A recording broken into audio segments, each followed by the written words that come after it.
எல்லாம் வல்ல அல்லாஹு ஜல்ல ஷானஹு தஆலாவை போற்றி புகழ்ந்து நபிகள் நாயகம் ஸல்லல்லாஹு அலைஹி வஸல்லம் அவர்கள் மீது ஸலவாத்தும் ஸலாமும் சொல்லி ஆரம்பம் செய்கின்றேன்.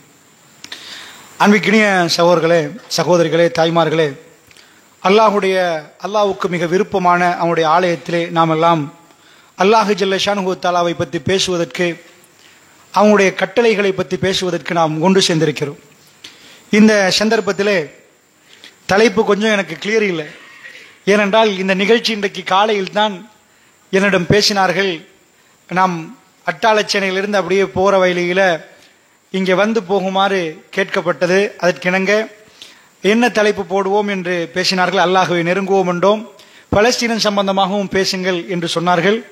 எல்லாத்தையும் சேர்த்து பேசிடுவோம் என்று சொன்னதனால் அன்பிக்கினியவர்களே, அதை மகுடமாக வைத்துக்கொண்டே அல்லாஹ்வுக்காக படைக்கப்பட்டவர்கள் என்ற இந்த துணிப்பொருளுக்குள் போகலாம்னு நினைக்கிறேன். அன்பு சகோதரர்களே, அதாவது பலஸ்தீன மண்ணிலே, காசாவிலே, விசேடமாக காசாவில் இன்றைக்கு நடக்கக்கூடிய விஷயங்கள் எல்லாம் நீங்கள் என்னை விட அறிந்திருப்பீர்கள். அவைகள் ஒவ்வொன்றாக உங்களுக்கு சொல்லி காட்டுவது இதனுடைய நோக்கம் இல்லை. நீங்கள் நிறைய மீடியாக்கள் ஊடாக அங்கு என்ன நடக்கிறது என்பதை புரிந்திருப்பீர்கள். இதில் பலர்களுக்கு சில கேள்விகள் உருவாகுது. என்ன கேள்வி என்றால், அல்லாஹ் ஜல்ல ஷானஹு தஆலாவை விரும்பக்கூடிய அடியார்கள், அவனை ஏற்றுக்கொண்ட அடியார்கள், அவனை விளங்கிய அடியார்கள் அங்கே நிற்கிற நேரம் சிலர்கள் இவர்களை எல்லாம் கொல்லுகிறார்களே, அந்த முஸ்லிம்கள் அப்பாவிகள் கொலை செய்யப்படுகிறார்களே, இந்த நேரத்தில் அல்லாஹ்வுடைய உதவி வர வேண்டுமே, ஏன் கொஞ்சம் தாமதமாகுது என்று சில இளைஞர்கள் கேட்கிறார்கள். புரியாத சில சகோதரர்களும் அது சம்பந்தமாக கேட்கிறார்கள். என்னதான் இது அதாபா, இது ரஹ்மத்தா என்று கேட்கிறார்கள். ஒரு இன அழிப்பு நடக்கிறது, குழந்தைகள்,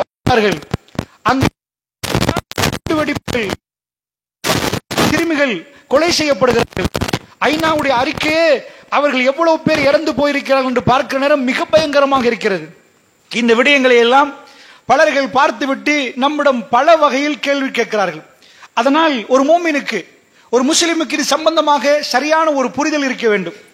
என்ன நடக்கிறது, இது எப்படி நகரும், இதற்கு பிறகு என்ன நடக்க போகிறது, இது சம்பந்தமாக குர்ஆன் ஏதாவது பேசுதா, இப்படியான விஷயங்கள் நடக்கிற நேரம் அதனுடைய முடிவு எப்படி அமையும் என்ற விளக்கங்களை நாம் பெற்றிருக்க வேண்டும். அல்லாஹ்வுடைய நல்லடியார்களே, முதலாவதான ஒரு விஷயம், அல்லாஹ் ஜல்ல ஷானஹு தஆலா ஒரு சுன்னத்தை வைத்திருக்கிறார். அவருடைய சுன்னத்து, அதாவது ரசூல் ஸல்லல்லாஹு அலைஹி வஸல்லமுடைய சுன்னத்தின்னு நாம் படிக்கிற மாதிரி அல்லாஹ்வுடைய சுன்னத்து என்று ஒன்று இருக்கிறது. அந்த சுன்னத்து இந்த மண்ணிலே, அந்த சுன்னத்து அல்லாஹ்வுடைய சுன்னத்துன்னா சாதாரணமாக நம்ம பார்த்துட்டோம்னா, சூரியன் உதிக்கன்னு வைங்க, இத்தனை மணிக்கு உதிக்கணும், அது அல்லாஹ்வுடைய சுன்னத்து. அது அல்லாஹ் ஜல்ல ஷானஹு தஆலா சூரியனை இந்த பக்கத்திலிருந்து உதிக்க வச்சு கிழக்கில இருந்து மேற்கில மறைக்க வைப்பான். அப்ப இது இப்படித்தான் நடக்கும் என்பது அவனுடைய சுன்னத். இதே மாதிரி அல்லாஹ்வுடைய சுன்னத் என்னன்னா, ஒரு மனித குலம் பலகீனப்பட்டுட்டா, அவர்கள் அல்லாஹ்வை நம்பி இருந்தால், அவர்கள் அல்லாஹ் அல்லாஹ்னு சொல்ற நேரம் அவர்களோட ஒரு கூட்டம் போர் செய்யுது. அவர்கள் கடும் பலசாலிகளாக நிற்கிறார்கள்.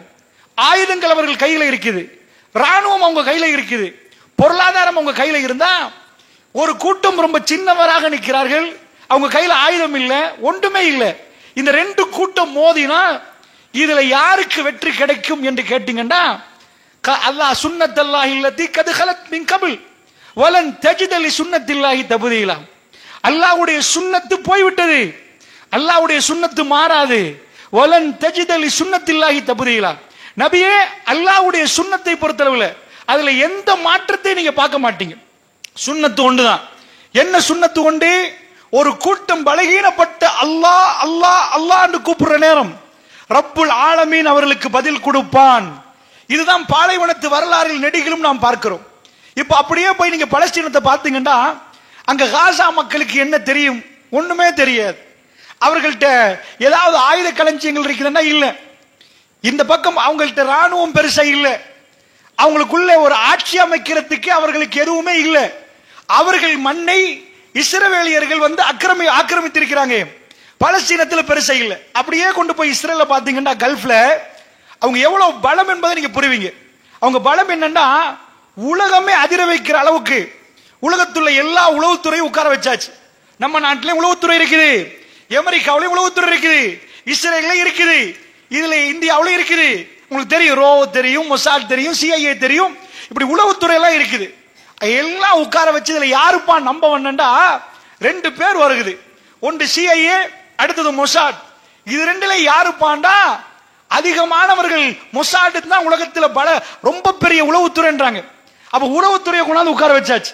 யார் உலகத்திலேயே ரொம்ப ரொம்ப பெரிய அளவுல தன்னுடைய உளவுத்துறையில சாதனை படைத்தவர்னு கேட்டீங்கன்னா அது மொசாட் தான் அப்படின்றாங்க. சில பேர் CIA, CIA அமெரிக்காட, மொசாட் இஸ்ரேல்ல. கல்ஃப்ல ஒரு குட்டி நாடா இருந்துட்டு அவ்வளவு கல்ஃப்ல உள்ள எல்லா அரபு நாடு, எல்லா முஸ்லீம் நாடு, ஷியாக்களை விட்டுருங்களேன், அந்த முஸ்லீம் நாடுகளோட ஒரு காஃபிர் நாடா நின்றுட்டு அவ்வளவு பேரை பயம் காட்டுறான்டா, அவ்வளவு பேர் அமைதியா நிக்கிறாங்கடா, அவனை பகைக்கிறதுக்கு பயப்படுறாங்கடா. அவன் கையில என்ன அளவுக்கு பலம் இருக்குன்னு நீங்க புரிஞ்சு பாருங்க. 1948களுக்கு முன்னாடி அங்க அப்படி ஒரு நாடே இல்லை. இஸ்ரேல் பலஸ்தீன் தான் இருந்துச்சு. ஆக்கிரமிச்சு வந்து அந்த மக்களை தள்ளி காசா ஸ்ட்ரிப், ஒரு ஸ்ட்ரிப் தான் அது, சின்ன பகுதி, அந்த பகுதி வரைக்கும் தள்ளி அந்த அவங்க நாடு அமைச்சதுக்கு பிறகு அவங்களுடைய வளர்ச்சி எப்படி என்றா அயன் டோம்னு கண்டுபிடிச்சாங்க. இந்த பள்ளிவாசலுக்கு முகடு இருக்குது, மேல ஒரு கூரை. இந்த முகடு மழை பெஞ்சா அதாவது நமக்கு மலையிலிருந்து பாதுகாப்பு பெறலாம், வெயில் அடிச்சிட்டனாலும் இது பிரச்சனை இல்லை. இந்த முகடு என்பது அந்த பாதுகாப்பு கொடுக்கும். இது மாதிரி வான பரப்புல இஸ்ரேல் என்ன பண்றாங்க, உலகத்திலேயே முதல் தடவையா வான் பரப்புல ஒரு முகடு போடுறாங்க. எப்படி போடுறாங்க, ஏதாவது ஒரு மிசைல் வந்துச்சுன்னு வைங்க, அந்த மிசைல AI டெக்னாலஜி, ஆர்டிபிஷியல் இன்டெலிஜென்ஸியை போட்டு அவங்க ரோபோ செஞ்சு வச்சிருக்காங்க. அயன் டோம் அது போய் அடிக்கும். எப்படி அடிக்கும்னா இது மேக்னெட், அந்த மிசைல் இப்படி போனா இதுவும் பேர இப்படி போகும். ஒரு ஒளிஞ்சு பிடிப்பாங்களே பிள்ளைகள், அது ஓட இது ஓட இப்படி ஓட அது போய் அது அப்படியே தகர்க்கும், சுக்குநூறு ஆக்கிரும். அவங்க சொன்னாங்க உலகத்துல வானில் நாம் இரும்பு இது போட்டு வச்சிருக்கிறோம், நம்ம என்ன பண்ணிருக்கிறோம், அந்த மாதிரி ஒரு இரும்பு கூரை போட்டு வச்சிருக்கிறோம், எது வந்தாலும் தாக்கு பிடிப்போம். இந்த டெக்னாலஜி ஞாபகம் சரியண்டா 2018-19 அமெரிக்கா கேட்குது, அட உலகத்திலேயே நான் தான் தலைவன் சொல்றான், என்ன விட்டு ஆளில் என்றான். அப்படிப்பட்ட அமெரிக்கா தான் இந்த டெக்னாலஜில நம்பர் 1. அமெரிக்காவை நீங்க பொறுத்தளவில் நீங்க பாத்தீங்கன்னா வேர்ல்ட் வார் நடக்குது, உலக போர்ல ஜப்பான் அடங்குது இல்ல, அடங்க மாட்டேன்றான். உலகம் மத்த நாடெல்லாம் அடங்கிட்டான். ஜப்பானுக்கு அமெரிக்கா வார்னிங் கொடுக்குது, ஜப்பான் நிக்குது, நீ சொல்றதுக்கெல்லாம் அடங்க மாட்டேன்றான். அந்த அளவுக்கு ஜப்பான் வர்ற நேரம் 2 நகரங்களை சூஸ் பண்ணி ஹிரோஷிமா நாகசாக்கில கொண்டு போய் உலகத்திலே பயங்கரமான பாம்பை அணுகுண்ட கீழே போடல, தரையில போட்டா நடக்கிற சேதத்தை விட வானத்துல போடல, மேலையும் கீழே நடுவுல கொண்டாய் வெடி விட்டான். 2 பூமிக்கு படவும் இல்ல, எடை பரப்புல வெடிக்க விட்டுட்டான். வெடிக்க விட்டா லட்சமா சரிந்து போனார்கள், அழிந்து போனார்கள், பிறக்கிறவர்கள் மூடமா பிறந்தார்கள். உடனடியா ஜப்பான் சொல்லிட்டு நாங்க அடங்குறோம், இதுக்கு மேல வேணாம், இங்கால சாகுறான் அங்கால சாகுறான், அணுகுண்டு வெடிச்சுட்டே போகுது. ஒரு ஹிரோஷிமாக்கு போட்ட உடனே நிக்கல, நாகசாகிக்கு போடுறான். ஜப்பான் சொல்லுது நிப்பாட்டி, நாங்க சண்டை பிடிக்க வரமாட்டோம். இந்த அளவுக்கு தன் பலத்தை காட்டிய நாடு, ஆயுதமும் பொருளாதாரமும் டெக்னாலஜியும் நாங்க தான். ஒரு ஆள் தலைவரா வரன்னு எப்படி வருவான், நான் அடாவடித்தனம் பண்ணி வருவான், என் ஆயுதத்தை பாருன்னு வருவான், என் அதிகாரத்தை பாருன்னு வருவான். அமெரிக்கா உலகத்துக்கே தலைவரா வரன்னு எல்லாரும் உட்கார வச்சு எக்ஸாம் பேப்பர் கொடுத்து எழுதி, ஓ நீ பாஸ் பண்ணிட்ட நீ தான் நம்ப, அப்படியே கொடுத்தான். என் பணத்தை பார், என் அதிகாரத்தை பார், நான் கண்டுபிடிச்சதை பார், இந்த போட்டா உலகமே அழியும், நான் போட வேண்டாம். அதுக்கு பயந்தது அத்தனை நாடுகளும் சப்சுப்பாயிட்டு, இது போட்டா கோடி கோடியா லட்சமா போயிரும். அவன் போட்டு காட்டிட்டான், இவன் போட்டுருவான் பயத்துல வேர்ல்டு வார் அதோட நிப்பாடு. அப்படி வந்த அமெரிக்கா யார்கிட்டையும் போய் டெக்னாலஜியை பிச்சை வாங்க மாட்டான், மான பிரச்சனை வாங்க மாட்டான். 2019 அவன் போய் இவன்ட்ட கேட்கிறான், இஸ்ரேல்ல கேட்கிறான், அது தாங்களேப்பா எங்க ஊர்லயும் போடுவோம் அயன் டோம். உலகத்துக்கே இவன் அயன் டோமை கண்டுபிடிச்சு அவன் அயன் டோமை பிச்சை வாங்கிட்டு போய் அவன் போடுறான். எனக்கு தாங்க இஸ்ரேல் கொடுக்குது, இஸ்ரேல் கொடுக்குதுண்டா உலகத்தில் உள்ள தலைவனுக்கு டெக்னாலஜி கொடுக்கிற அளவுக்கு பிரம்மாண்டமான டெக்னாலஜி. நான் இதான் இஸ்ரேல புகழ சொல்லல, அல்லாஹ்வோட சுன்னத்தை பார்க்கணும், இதெல்லாம் நடக்கணும். அதனால சொல்றேன், என்ன சுன்னத்தை நீங்க புரியணும்னா, ஒருவரை அல்லாஹ் பலமாக்குவான், இன்னொருவரை அல்லாஹ் பலகீனமாக்குவான். பலகீனமாக்கினவன் வாயில அல்லாஹ்னு வந்துச்சுன்னு வைங்க, அவன் தான் வெத்த போறான். அதை சொல்லுவதற்கு நான் சொல்கிறேன். பலமாக்கியாச்சா அயன் டோமே அவன் கொடுக்கறான். அந்த டெக்னாலஜி அவன் வான் பரப்புல வந்த சரம் மாறியா ஒண்ணும் பண்ண தேவையில்ல, அது பாட்டுக்கு ரொம்பவே அடிச்சு தள்ளிடும், வர்றதுக்கெல்லாம் மிசைல் அடிச்சு தள்ளும், அந்த அளவுக்கு பலம். சரிபாண்டு பாத்தீங்கன்னா மெர்காவா டேங்க் வெர்ஷன் 4 இறக்கினான். உலகத்துல உள்ள போர் தாங்கி அந்த, அதாவது நம்ம பார்த்துட்டோம்னா டேங்க்கள் எடுத்துக்கணும்னா எது ரொம்ப நல்ல பண்ணிட்டு அதான் சொல்றான். மெர்காவா டேங்க் அடிக்கிறான் பாருங்க இஸ்ரேல்ல, இதுக்கு ஈடா இல்ல. உலகத்தில் இந்த வெர்ஷன் 4 தான் புதிய ரக இந்த தாக்குதல் நடத்தக்கூடியது. இதுவும் நம்ம கையில இருக்கேன்ட்டான். சரிப்பா, உங்க யாரும் உங்க ஆயுதங்கள்லயும் டெக்னாலஜி இப்படி இருக்குது, உளவுத்துறை அந்த மாதிரி இருக்குது, பணத்துக்கு எங்களுக்கு பஞ்சமே இல்லை. அமெரிக்கா இறங்கி பணம் கொடுக்குது, எவ்வளவு வேணும்? அமெரிக்காவே ஒரு பெரிய வங்கி மாதிரி நின்று நான் பம்ப் பண்றேன், அடிச்சு தரமாட்டமாக்கு, நான் பம்ப் பண்றேன், பில்லியனா கொட்டான். அமெரிக்கா பணத்திலே அவனுக்கு எந்த அச்சமும் இல்லை. இப்படி நீங்க வருஷப்படுத்தி பார்த்தீங்கன்னா ராணுவம் தேவைப்படுமா? சல்லி கொடுக்குறான், உலகத்துள்ள கூலி படைகளை எடுக்கிறான், இறங்குங்கன்றான், சல்லிய தள்ளி வீசுறான். அந்த படைகள் எல்லாம் இறங்குறாங்க. இறங்கினா இப்ப எல்லாம் கிளியர் ஆச்சு, பணத்துல பிரச்சனை இல்ல. ஒரு நாட்டுக்கு ஒரு பிரச்சனை, அமெரிக்கா அதிபர் கால் பண்ணி கவலை தெரிவிப்பார். இஸ்ரேலுக்கு கண்டால் அவர் இறங்கிடுவார். அமெரிக்காவிலே எவ்வளவு பிரச்சனை, அந்த பிரச்சனையை மீறி அமெரிக்கா அதிபர் இங்க இறங்குறாருன்னா அவர் எவ்வளவு முக்கியத்துவம் கொடுத்திருக்கிறார் இந்த நாட்டுக்கு. இது ஒரு மர்மமா இருக்கும். ஏன்பா அவர் வர்றாரு? அந்த அக்டோபர் 7 இங்க இருந்து அடிக்கிறாங்க பலஸ்தீனத்துல இருந்து, அவர் இறங்குறார். யாரு? அவங்களுடைய டிஃபென்ஸ் மினிஸ்ட்ரியில இருந்து ஒரு 4 நாள் கழிய அமெரிக்கா ஜனாதிபதி இறங்குறார். போன்ல போறாரு, பேசுறாரு, யூஎன்ல பலஸ்தீனத்துக்கு தனி நாடு கொடுக்கணும், இப்படி கொடுக்கணும் அப்படிலாம் பேசுற நேரம், உலகத்தில் அதிகமான நாடுகள் சப்போர்ட் பண்ற நேரம், அமெரிக்கா கையில் வீட்டோ பவர் இருக்குது. எந்த கோரிக்கை வந்தாலும் வீட்டோ பவரை பயன்படுத்தி அத்தனை ரத்து பண்றான். உலகமே எதிர்க்குது இருந்தாலும் அதை கேட்கிறா இல்ல. இந்த அளவுக்கு உலகத்துள்ள பலமான நாடு இஸ்ரேலோட இருந்தா இது இஸ்ரேலோட உள்ள போர் அல்ல, அமெரிக்காவோட உள்ள போர்னு சொல்ற அளவுக்கான ஒரு உறவு இருக்கிற நேரம் இந்த பக்கத்தில் ஒரு கூட்டம், அவங்க கையில எந்த டெக்னாலஜியும் இல்லை. ஏதோ வீட்டுக்குள்ள இருந்து என்னமோ பண்ணிட்டு நீங்க வெடில் வெடிக்க விடுவீங்களா இல்லையா? ரத்திங்க அது சாதாரண இதை போட்டுட்டா இதாயும் அத மாதிரி ஏதோ கண்டுபிடிச்சிட்டாங்க.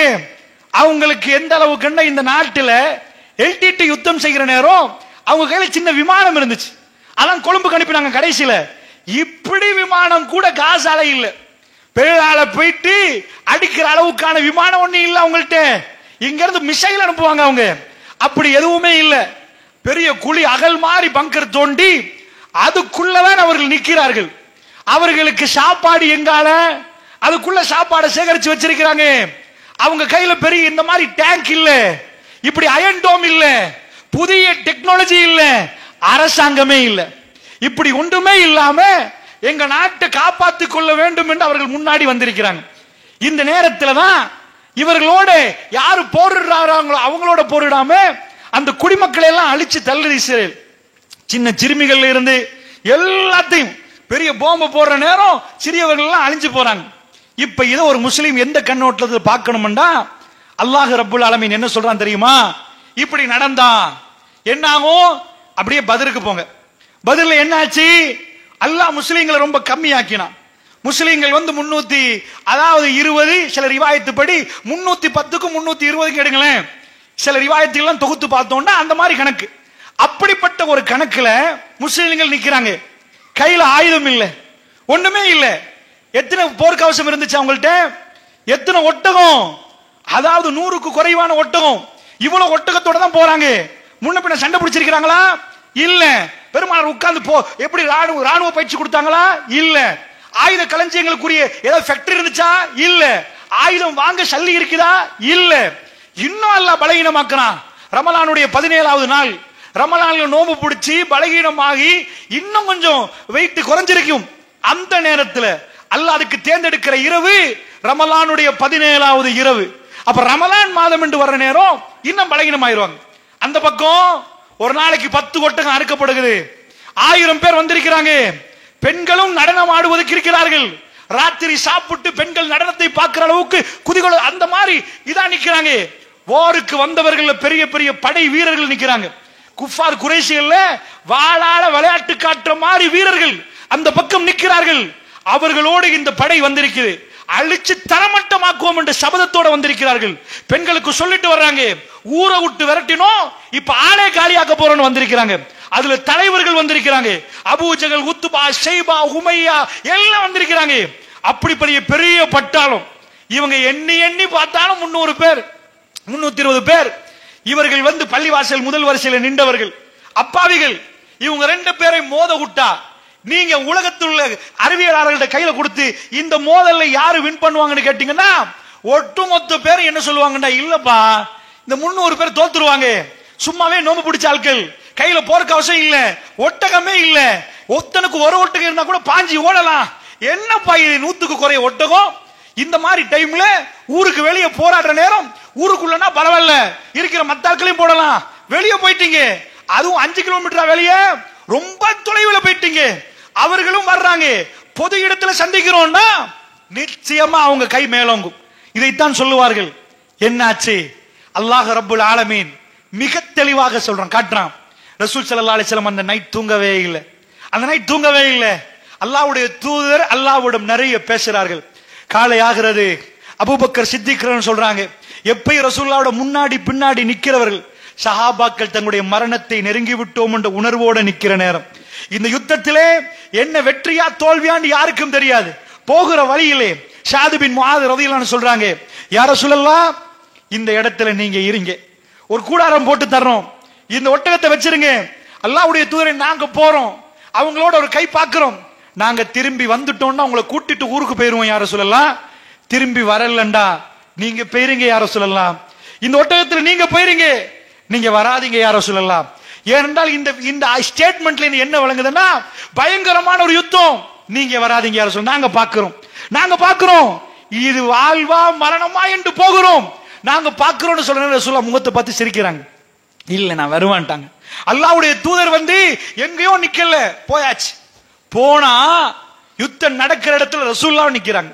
அதுல இருந்து ரொம்ப தூரத்துல இல்ல, பத்ரண்டா ஒரு மைதானம் தான். இப்ப போட்டீங்கன்னா தாப்ப கட்டி வச்சிருப்பாங்க, அது மையவாடியாக்கி. அந்த மைதானத்துல முன்னுக்கு இப்ப மாதிரி நிறைய கிலோமீட்டருக்கு அங்க இருந்து மிஷை அடிக்க மாட்டாங்க, நேருக்கு நேர் பேரை சொன்னாங்க கேட்கும், அவங்க பேரை சொன்னா இங்க வருவாங்க, 2 பேர் சண்டை பிடிப்பாங்க, இன்னும் 2 பேர் வருவாங்க, இப்படி வந்துட்டு தான் மோதல் நடக்கும். இங்கால ஒரு ஆளை கொடுக்கறது, அங்கால ஒரு ஆள் வருவாங்க, 2 பேர்ல ஒரு ஆள் சாக காட்டி போரிடுவாங்க, இன்னொரு ஆள் வாங்க, அப்படியே கூட்டம் வந்து மோதும். இப்படித்தான் அது நடக்கும். அடுத்த நாள் காலை பெருமானார் ஸல்லல்லாஹு அலைஹி வஸல்லம் போருக்கு தயாராயிட்டாங்க. இதுக்கு முன்ன பின்ன போர் செஞ்ச அனுபவங்கள் ஒன்றுமே இல்லை. அவங்க ஃபேமிலில யாரும் ஜனாதிபதியா இருந்ததும் இல்லை, படையை கூட்டி போனதும் இல்லை. அல்லாஹ்வோடு அவர்கள் பேசுறார்கள். அபூபக்கர் சித்திக் சொல்றாங்க, பெருமானார் கைகளை தூக்குறார்கள், அவர்கள் மதிமயங்கி தூக்கினார்கள். அவர் போட்ட, அதாவது மேல ஒரு துண்டு போட்டிருந்தாங்க, ஒரு வேட்டி கட்டிருந்தாங்க, மேல போட்ட துண்டு கையை மேல தூக்குற நேரம் கீழே உழுவுது.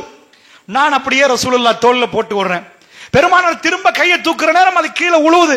நான் திரும்ப ரசூலுல்லாஹ்க்கு போடுறேன். பல வாட்டி இது நடக்குது. அல்லாஹ்வோட பேசிட்டே இருக்கிறாங்க. யாரும் இந்த கூட்டம் அழிந்தால் லா இலாஹா இல்லல்லாஹ் சொல்வதற்கு இந்த உலகத்தில் மீய மாட்டார்கள். யா அல்லாஹ் இவர்களை காப்பாற்றி விடு யா அல்லாஹ், எங்களுக்கு வெற்றியை தந்து விடு யா அல்லாஹ். விடவே இல்லை. அந்த இரவு பெருமானார் தூங்கவே இல்லை. அல்லாஹ்வோடு பேசிக்கொண்டே இருந்த ரசூலுல்லாஹ் காலையிலும் கேட்கிறார்கள். இப்படி இருந்த ரசூல் ஸல்லல்லாஹு அலைஹி வஸல்லம் அவர்கள் அபூபக்கர் சொல்றாங்க, அப்படியே ரசூலுல்லாஹ் பிடிச்சு, போதும் யா ரசூலல்லாஹ், இதுக்கு மேல நீங்க கேட்காதீங்க, ரொம்ப கேட்டுட்டீங்க. எவ்வளவோ நேரமாக ரசூலுல்லாஹ் அல்லாஹ்வோட கேட்கிறார்கள். பெருமானார் அந்த பேச்சை கூட கேட்கல. கேட்டுட்டே இருக்கிற நேரம் பெருமானார் கையேந்துகிறார்கள், ரப்பே ரப்பே ரப்பே, யா அல்லாஹ் இந்த பூமியிலே லா இலாஹா இல்லல்லாஹ் சொல்வதற்கு யாரும் மீய மாட்டார்கள் என்றாங்க. கொஞ்சம் காரமா அல்லாஹ்விடம் கேட்கிறாங்க, ரப்பே எங்களை காப்பாற்றி விடு என்று கேட்கிறாங்க. பெருமானார் எழும்புகிறார்கள், முகம் மலருகிறது. அல்லாஹ்வுடைய தூதர் தன்னுடைய தூக்கின கையை கீழே போடவில்லை. எதுவரைக்கும் என்றால் அந்த பத்ர் மண்ணை, வானத்தில் இருந்து மலக்குமார்கள் அந்த மண்ணை மிதிக்கும் வரைக்கும் ரசூலுல்லாஹ் தன் கையை கீழே போடவில்லை. பெருமானார் முகம், அதாவது அல்லாஹ்வுடைய தூதருடைய முகம் பிரகாசமாகிறது. ரசூலுல்லாஹ் சொன்னார்கள், ஸயஹ்ஸமுல் ஜம்உ வயவல்லூன துபுர். பெருமானார் யுத்தம் முடிய முன்னாடி யுத்தத்துடைய ஸ்டார்ட்டே ஆகல, ஸயஹ்ஸமுல் ஜம்உ வயவல்லூன துபுர், இவர்கள் புறமுதுகிட்டு காட்டி ஓடுவார்கள், இந்த கூட்டம் தோத்து விடுவார்கள் என்ற குர்ஆன் ஆயத்தை ஓதி காட்டினார்கள். அல்லாஹ்வுடைய தூதர் இதை சொல்லிவிட்டு சொன்னார்கள், அதாவது இந்த இடத்துல இப்னு மஸ்ஊத் ரலியல்லாஹு அவர்கள் இதை சொல்லுகிறார்கள். ரசூலுல்லாஹ் சொன்னார்கள், இந்த இடத்தில் அபூ ஜஹல் காலி, இந்த இடத்தில் உத்துபா, இந்த இடத்தில் உமையா. ரசூலுல்லாஹ் சொல்றாங்க, இந்த இடத்தில் உத்துபா, இந்த இடத்தில் ஷைபா. சொன்னது போன்று யுத்தம் ஆரம்பிக்கப்படுகிறது. யாருக்கு? இதுக்கு முன்னாடி பல பேரை கொண்ட கொலைகாரர்கள் அந்த பக்கம், இந்த பக்கம் அப்பாவி மனிதர்கள், விவசாயிகள் தான் கூட. மதீனாவுல கிராமப்புறத்தில் விவசாயம் செய்யறவங்க 200 சொச்சம் பேர், முஹாஜிர்கள் வந்தவர்கள் ஒரு 80 சொச்சம் பேர், ரெண்டு சேர்த்து தான் 300 சொச்சம் வருகிறது. அல்லாஹ்வுடைய நல்லடியார்களே, அந்த நேரத்தில் யுத்தம் ஆரம்பிக்கப்படுகிறது. என்னாச்சு? யுத்தம் வேகமா முடிஞ்சிச்சு. ஏனண்டா வந்த தலைவர்கள் அமைதியாக விட்டார்கள், வந்த தலைவர்கள் பேச இயலாமல் போய்விட்டது. இதுவரைக்கும் மக்காவில் இருந்து ரசூலுல்லாஹ்வுக்கு இன்னல் துன்பம் கொடுத்த அபூ ஜஹல் காலி, உத்பா காலி, ஷைபா காலி, உமையா எல்லாரும் செத்து போய்விட்டார்கள். எந்த அளவுக்குண்டா பணத்தை கூட எடுக்காம ஓடிவிட்டார்கள். மக்கத்து குறைஷிகள் பணத்தை கூட எடுக்காம ஓடினார்கள். பெருமானார் பணம் கிட்ட போனார்கள், அபூ ஜஹலுடைய டெட் பாடி கிட்ட போனார்கள். ஹல் வஜத்தும் மா வஅத ரப்புக்கும் ஹக்கா, உங்களுடைய ரப்புடைய வாக்குறுதி உண்மை என்பதை இப்பொழுது நீ புரிகிறாயா என்று கேட்டார்கள். உமர் பின் கத்தாப் ரலியல்லாஹு அன்ஹு ரசூலுல்லாஹ்வை பிடித்தார்கள். யா ரசூலல்லாஹ், பணத்தோட பேசுறீங்க கேட்காது என்றார்கள். அல் ஆன் யஅலமூன், உமர் இப்ப புரிகிறார்கள் என்றாங்க ரசூலுல்லாஹ். இப்ப அவங்க புரிகிறார்கள் என்றாங்க. அபூ ஜஹல் காலி, மக்கத்து படை வந்த வீரியத்தோட திரும்பி போனதான்னு நீங்க கேட்டீங்கடா, அவர்கள் தலை குனிந்து ஓடினார்கள், தலைவர்களை இழந்து போனார்கள். என்ன நடந்துச்சு என்று அவர்களுக்கு புரியவில்லை. உலகத்துள்ள எல்லா ஆயுதத்தையும் விட பலமானது துவா. அல்லாஹ்வுடைய நல்லடியார்களே, வானவர்கள் இறங்கும் வரைக்கும், அந்த மண்ணை மிதிக்கும் வரைக்கும் பெருமானார் தன் கைகளை கீழே போடவே இல்லை.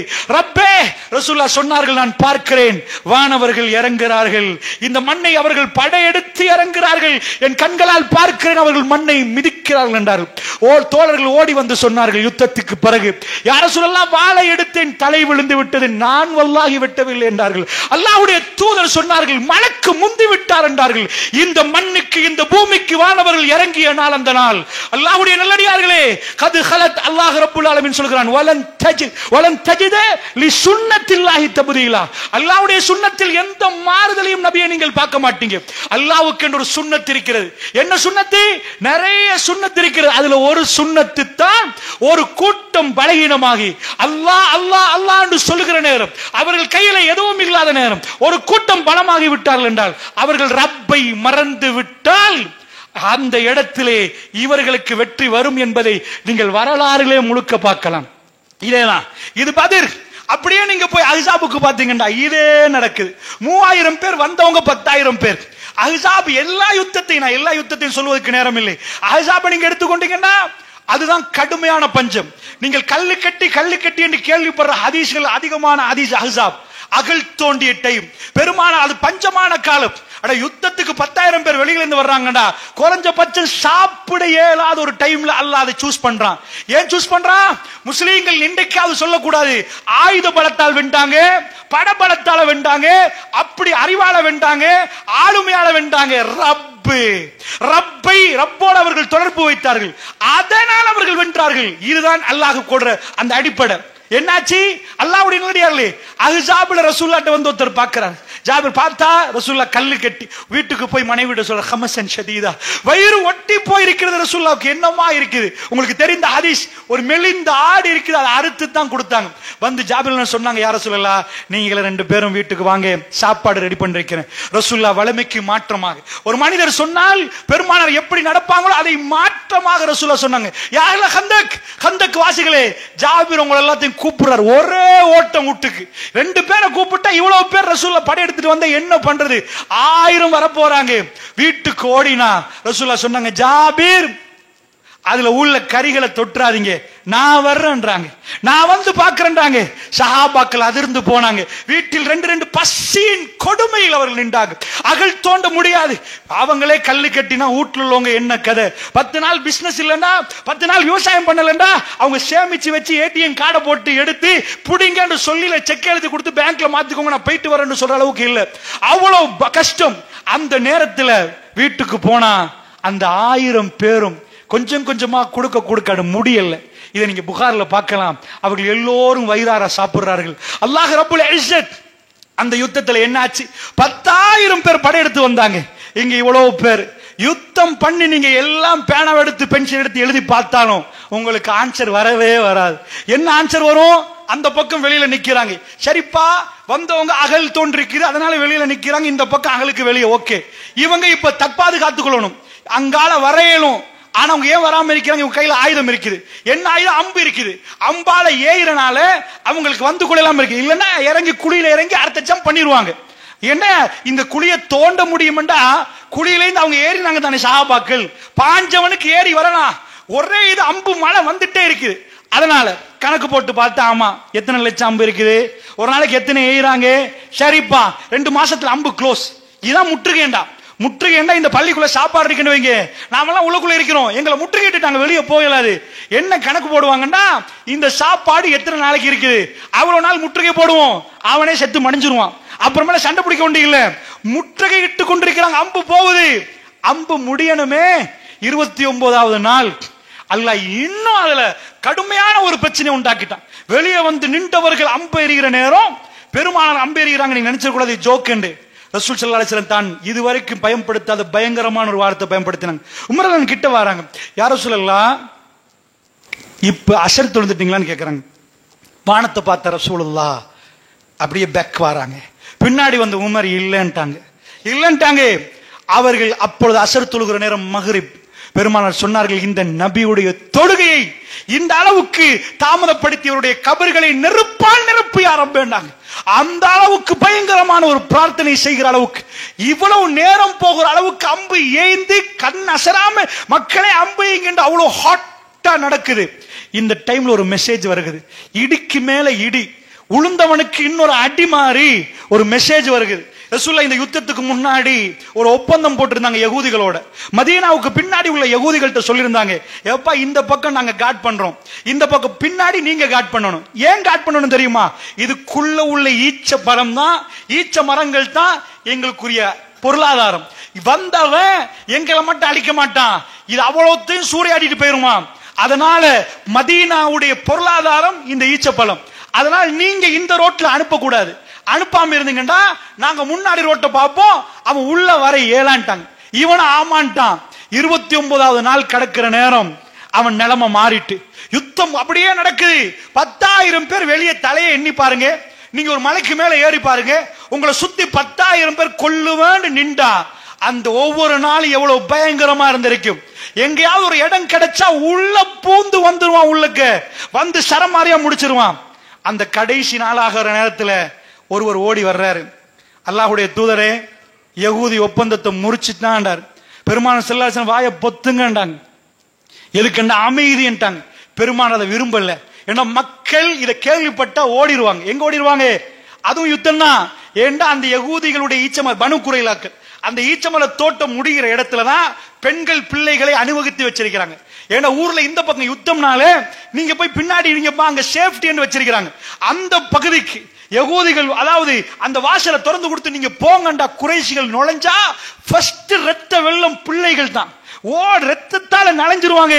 அந்த தாய்மாரெல்லாம் வெட்டி வீழ்த்திருவாங்க. இதை தெரிஞ்சா இங்க உள்ள ஒரு கூட்டம் அங்க ஓடி போய் அவங்களை காப்பாத்த பார்ப்பாங்க. அதனால ரசூலுல்லாஹ் வேணாம்ட்டாங்க. ஆனா இது உண்மையா பொய்யான்னு தெரிய இன்னொரு ஆள் அனுப்புறாங்க. அவர் போய் பார்த்துட்டு வந்து ரசூலுல்லாஹ் ரகசிய மொழியில சொல்றாரு, அது கரெக்ட் தான் அல்லாஹ்வுடைய தூதரே. அந்த ரோட்டை திறந்துட்டாங்க. டென்ஷன் உச்சக்கட்டம், இதுக்கு மேல இல்ல. நான் ஏன் இதை உங்களுக்கு சொல்றேன் தெரியுமா? அல்லாஹ்வுடைய சுன்னத்தை நாம ஒழுங்க பார்க்கணும் பெரியவர்களே. இவ்வளவு பிள்ளைகள் மௌத்தாகுதே, ரப்புல் ஆலமீனுடைய உதவி வேணுமே. ஆமா, அது அவ்வளவு லேசா வராது இந்த பூமிக்கு. அல்லாஹ்வுடைய உதவி வருவதற்கு நாம் நிறைய அர்ப்பணிக்க வேண்டியிருக்கிறது. ரப்புடைய உதவி வந்தால் இந்த உலகத்தில் யாரும் அந்த கூட்டத்தை மிகிக்க முடியாது. அல்லாஹ் உங்களுக்கு உதவி செய்து விட்டால் உங்களை மிகைப்பவர்கள் யாரும் இல்லைன்ட்டான். என்னாச்சு? அவர்கள் உள்ள நுழையிறாங்க, ரெடி அட்டெம்ப்ட் எடுக்கிறாங்க முடியறது. அல்லாஹ் ரப்புல் ஆலமீன் அத்தனை கேமை மாத்துறான். தொண்ட குழி அளவுக்கு வந்துட்டு பிரச்சனை. சஹாபாக்களுக்கு இது கேள்விப்பட்ட உடனே சஹாபாக்கள் முகம் எப்படி இருக்கண்டா, அதை பின்னாடி யாரெல்லாம் வார் செஞ்சாங்களோ நீங்க பாருங்கண்டா, அப்ப கண்ணாடியை கொண்டு போய் கொடுத்தா ஓகே. இந்த காலம்டா வீடியோ பண்ணி காட்டலாம். அல்லாஹ் மேல இருந்து வகை அறிவிக்கிறான் நபிக்கு யுத்தம் முடிஞ்ச பிறகு. இவங்களுக்கு இது கேள்விப்பட்ட உடனே எப்படி இருந்துச்சு தெரியுமா?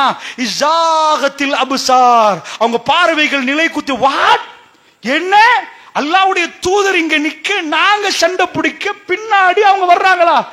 இஸாகத்தில் அப்சார், அவங்க கண்கள் புதங்கி விட்டது, அப்படியே பார்த்த இடத்துல பார்த்திருந்தாங்க.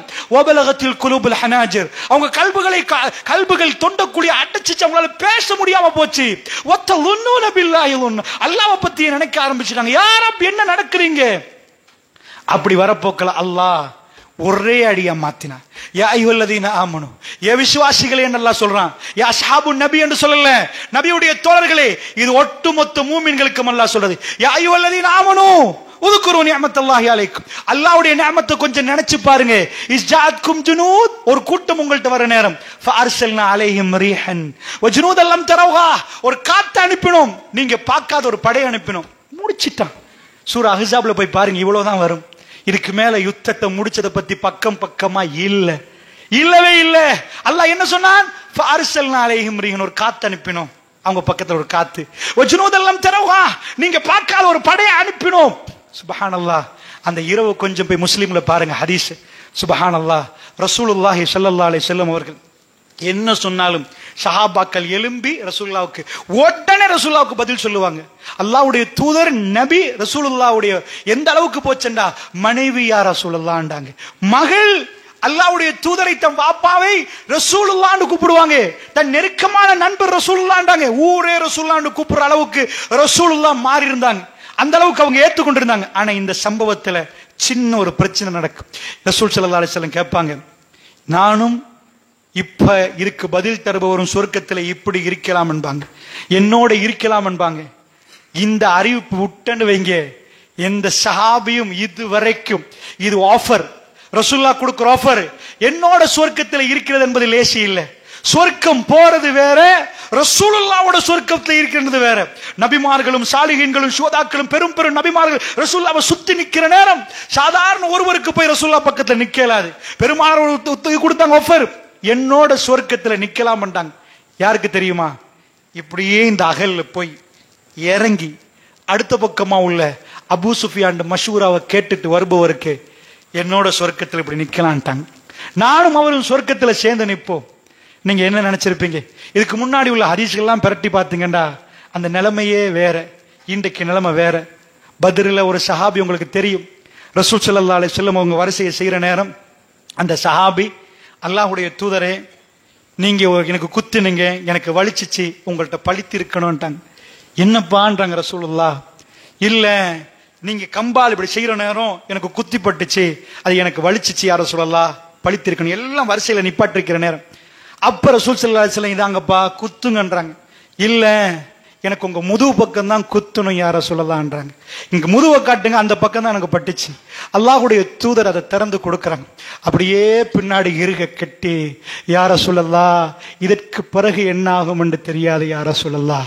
அது அவர் கடைசி நாளா நினைச்சிட்டாரு. நானும் நீங்களும் சந்திக்கிற நாள் அல்லாஹ்வுடைய தூதரே உங்களை மோந்து கொள்ளணும், உங்களை கட்டி பிடிக்கணும் என்பதற்கு செய்தேன் யார சொல்லலான்றார். அல்லாஹ்வுடைய நல்லடியார்களே, பத்ரில் உட்கார்ந்தவர்கள் விளையாடுறதுக்கு உட்காரல, இதனோடு எங்க வாழ்க்கை முடிஞ்சிரும், இன்றைக்கு என்ன ஆகுமோ தெரியாது என்ற உணர்வோடு நின்றார்களே. இப்படித்தான் அந்த நேரத்திலே, அவ்வளவு பயங்கரமான நேரத்தில் அவர்கள் முன்னாடி வந்து நின்றார்கள். முன்ன பின்ன யுத்தம் செய்யாதவர்கள் தன் ரூஹ் உசிரை கொடுக்க நின்றார்கள், பெருமானாரை பாதுகாக்க நின்றார்கள். இப்படி நிக்கிறவங்க அஹ்ஸாபண்டா, இதுக்கெல்லாம் பல வருடங்கள் தாண்டி.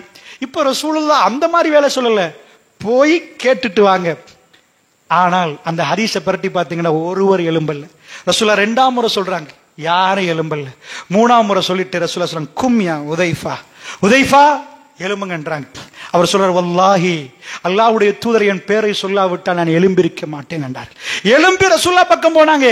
பயத்திலையான்னு கேட்டீங்கன்னா ஹுதைஃபத்துல் யமான் விவரிக்கிறார், அன்றைக்கு ஒரு வகையான ஒரு காத்து வீசுச்சு. அந்த காத்து எப்படி என்றால், நாம் அப்படி நடுங்கி நிற்கிறோம். எழும்போது எங்களுக்கு நினைச்சும் பார்க்கலாது, நடக்கிறத நினைச்சும் பார்க்கலாது. அப்படிப்பட்ட பலத்த ஒரு காத்து, கடும் கூதல். அந்த யாருக்கு எழுப்ப முடியாம தான் அங்க நிக்கிறோம். ரசூலுல்லாஹ் என் பேரை சொன்னாங்க, நான் எழுந்தேன். வல்லாஹி அப்படியே ஒரு சூடு என்னை தொட்டு கொண்டது. நான் பெருமானிடம் போய் அங்க போனேன். அங்க போய், ஏன்னா இது வரைக்கும் யுத்தம் முடியுது, ரசூலுல்லாஹ் உத்தியோகபூர்வமா அறிவிக்க தான் செய்யறாங்க. யுத்தம் முடிச்சு, ஏன் முடிஞ்சண்டா, அவர் போய் அபூ சுஃபியான் படைக்கிட்ட போறார். அங்க கடுமையான நெருப்பு மூட்டப்பட்டு எல்லோரும் அப்படி நிக்கிறாங்க, காத்து வீசுது. அவங்க முடிவெடுத்துட்டாங்க, நாங்க காலியாக்கிட்டு போயிருவோம். அவர் திரும்ப வர்றாரு, வந்து விட்டு யார சொல்லலாம், அல்லாஹ்வுடைய தூதரே, அபூ சுஃபியான் போக தீர்மானிச்சிட்டார். என்ன காத்து அவங்களுக்கு தோல்வி என்று அல்லாஹ் சொல்லிட்டான். அந்த காத்து அடிச்சு அவங்கள முடிச்சிருவான்றான். அவங்க பொட்டி படுக்க எடுத்துட்டு ஒரே ஓட்டம், இதுக்கு மேல தாக்கு பிடிக்கலாண்டு அஹ்ஸாப்ல தோத்தவர்கள் சொல்ல எழும்பி சொன்னாங்க, குறைஷிகள் நம்பிக்கை இழந்து விட்டார்கள், இதற்கு பிறகு அவர்கள் எங்கள் மீது வரமாட்டார்கள், நாங்கள் தான் அவர்கள் மீது படையெடுக்க போறோம் என்றாங்க ரசூல் ஸல்லல்லாஹு அலைஹி வஸல்லம். அல்லாஹ்வுடைய நல்லடியார்களே, இந்த வரலாறு எல்லாம் ஆச்சரியமான வரலாறு. இது வாளால் வென்ற வரலாறு அல்ல, ஈமானால் வென்ற வரலாறு. அல்லாஹ்வுடைய நல்லடியார்களே, இதுதான் அங்க நடக்குது. உதைஃபத்துல் யமான் அல்லாஹ் தேர்ந்தெடுத்தது ரசூலுல்லாஹ்வுடைய வாயால. இது இப்படி அஹ்ஸாபுல கடுமையாக மக்கள் இப்படி நிக்கிற நேரம் அல்லாஹ் ஒரு சின்ன காத்து அனுப்பி கதையை முடிச்சிட்டான். வஜ்னுதெல்லாம் தரவா, நீங்க பார்க்காத மலக்குமார்கள் அங்க இறங்கினாங்க. இதுதான் அப்படி என்றா, இதுக்கு அங்கால நீங்க போனீங்கன்னா தபூக் எந்த யுத்தத்தை நீங்க போய் கேளுங்க, ஒரு யுத்தத்தை கூட எனக்கு காட்டுங்க ஏழுமண்டா. முஸ்லிம்கள் பலத்த சோதனைக்குள்ளாக்கப்பட்டாங்க. தபூக் எப்படி, கடுமையான வெயில், போக முடியாத கஷ்டமான ஒரு காலம், ஈச்சப்பழம் வர்ற டைம், அது அந்த மாதிரி பழுக்கணும்னா அப்படி வெயில் அடிக்கணும். அந்த டைம்ல அரபுகள் ஈச்ச மரத்துக்கு அடியில உட்கார்ந்து வீசுற காத்துல குளிர் காய்ந்து கொண்டு, அது அவங்களுக்கு ரொம்ப விருப்பம், ஏசி மாதிரி இருக்கும். வெளியில போனா மண்டை வெடிக்கும். தபூக்கு கல்லா தேர்ந்தெடுத்தது அப்படி. போற வழியில தண்ணியே இல்ல, கடுமையான வறட்சி. முஸ்லிம் படை முதல் தடவை 20,000 பேர் ஒன்று சேர்க்கப்படுறாங்க. 20,000 பேர். போறதுக்கு வாகனம் உண்டான்னு கேட்டா வாகனம் எல்லாம் ஃபில். உங்களுக்கு தெரியும், நீங்க படிச்சிருப்பீங்க, ஒரு கூட்டம் வந்து அழுகிறார்கள், யார சொல்ல எங்களை கூட்டி போக மாட்டீங்களா, என்ன ஷாப்பிங்கா போறோம், ட்ரிப்பா கூட்டி, ஏண்டா வாகனம் இல்ல, அவங்க அழுதுட்டு போறாங்க. அல்லாஹ்வுடைய தூதரே, உங்களோட வருவதற்கு நாங்கள் விரும்புகிறோம், எதுவுமே இல்லை, அவங்கள்ட்ட வசதி வாய்ப்பும் இல்லை, ரசூலுல்லாஹ் கொடுக்க ஒன்றுமே இல்லை. அல்லாஹ்வுடைய 20,000 படை போகிற வழியை நீங்கள் பிரட்டி பாருங்கள், இதை சொல்வதற்கு நேரம் இல்லை. இப்படி எல்லா யுத்தங்களும் அதிபயங்கரமாக வறுமையோட தான் நின்றுச்சு.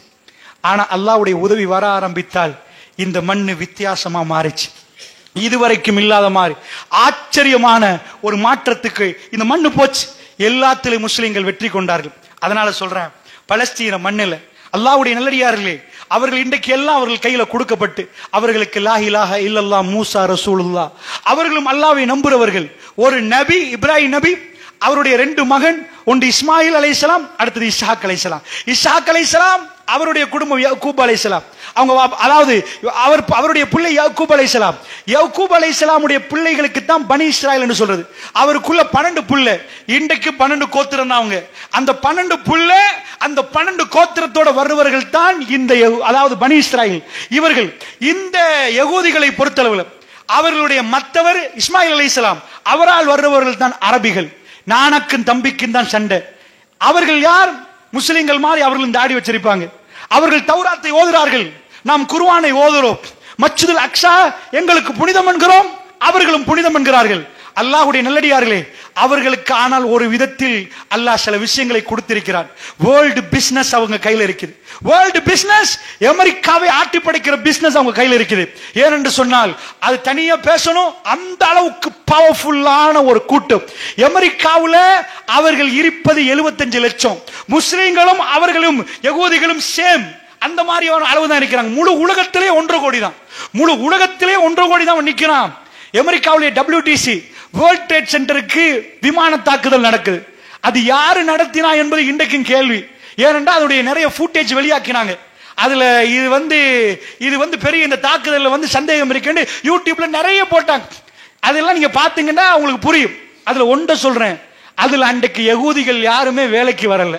அது யகூதில பில்டிங் ஆல்ரெடி அன்றைக்கு யகூதிகளுக்கு வேலைக்கு வர வேணாம் என்று அறிவிக்கப்பட்டிருந்துச்சு.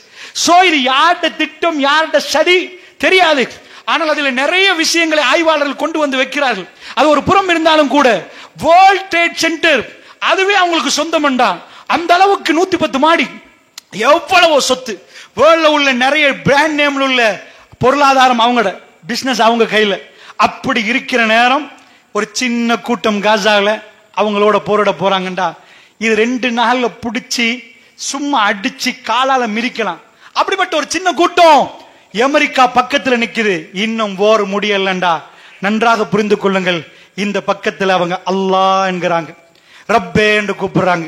எங்களை கைவிட்டுறாதையா அல்லான்றாங்க, ரஹ்மானே என்றாங்க. சின்ன சின்ன குழந்தைகள் உயிர் போகுது, ரஹ்மானே நாங்க ஓட மாட்டோம் என்கிறாங்க.